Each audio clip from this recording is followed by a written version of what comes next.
Congress party మీద బురద జల్లాలని ఈ డ్రగ్స్ సంబంధించి గత కొన్ని రోజులుగా జరుగుతున్న ప్రచారాన్ని మనం చూసాం.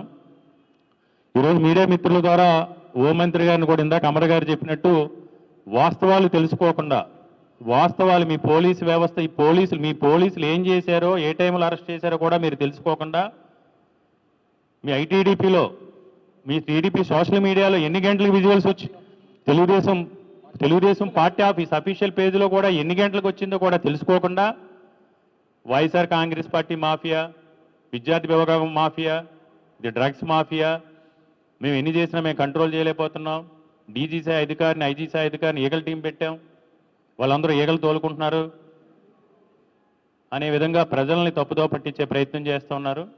ప్రజలందరూ కూడా గమనిస్తూ ఉన్నారు. ఎందుకంటే ఆ తల్లిదండ్రులు ఎంతో వేదన చెందుతూ ఉన్నారు. ఈరోజు మీరు రాజకీయాలు చేయాలంటే రాజకీయాల్లో నాయకులతో, సమర్థవంతమైన నాయకులతో రాజకీయాలు చేయండి. ఎంతో భవిష్యత్తు